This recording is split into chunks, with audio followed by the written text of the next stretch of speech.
Hello, this is Christina Mattis, and you are about to listen to an audio based on Transcendentalism and the term in connection to Nathaniel Hawthorne's The Scarlet Letter. Though not required because you can re-listen to this audio as many times as you wish, it is suggested that you take notes so that you can easily refer to the information in this audio in the future.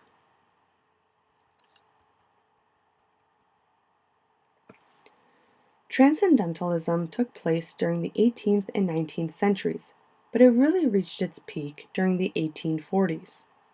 Immanuel Kant was a German philosopher who played a large role and greatly influenced the Transcendentalist way of thinking. Another key player was Ralph Waldo Emerson, a leading American Transcendentalist who taught that the physical world is secondary to the spiritual world, in addition to suggesting that the physical world served humanity by providing useful goods and by making humans aware of beauty. With this, the American Transcendentalism was seen as a religious, literary, and social movement. Henry David Thoreau and Margaret Fuller were also considered leading Transcendentalists. So let's dive deeper into what Transcendentalism really is. Transcendentalism was based on the belief that knowledge is not limited to but solely derived from experience, observation, and even science. During this time, the idea was that the solution to human problems resided in the free development of individual emotions, and that reality existed only in the world of the spirits. In essence, what a person observed in the physical world was only appearances or transient reflections of the spiritual world. Thus, the notion arose to reject the authority of the Church, because organized religion interfered with the personal relationship between a human and God. Furthermore, even though people would learn about the physical world through their senses and understanding, they would learn about the spiritual world by using reason. Reason is an independent and intuitive capacity to know what is absolutely true. And with this notion of reason, the Transcendentalist belief was that humans would find truth within themselves through self-reliance and individuality, and even perhaps learn about God through reason.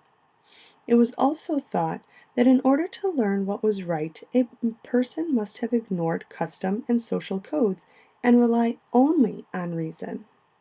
As a result, Transcendentalist thinking rejected the Puritan religious attitudes and opposed the strict ritualism and dogmatic theology of religion.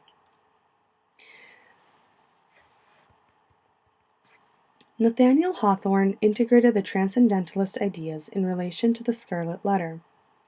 Hester Prynne exemplifies self-reliance in a society in which there initially is no respect for individuals because of the strong emphasis of the Puritan religion. Throughout her punishment, Hester passes different and difficult stages, leading her toward a transcendental character. As the novel progresses, Hester's position changes within the perceptions of the townspeople.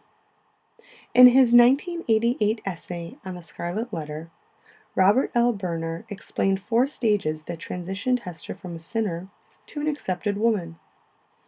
First, Hester's initial humiliation as a sinner led her to the second stage, in which she is tolerated, though scorned, by the townspeople.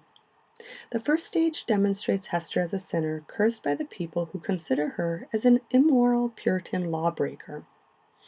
This stage is illustrated by the prison, the marketplace, and the scaffold, all signifying and emphasizing her humiliation.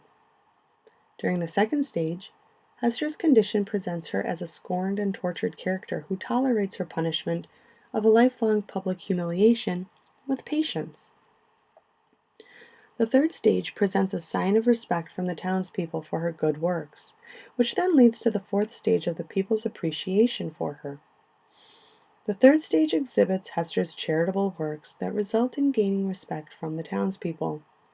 In essence, the townspeople reverse their perception of Hester from being labeled as a sinner to acting as a do-gooder.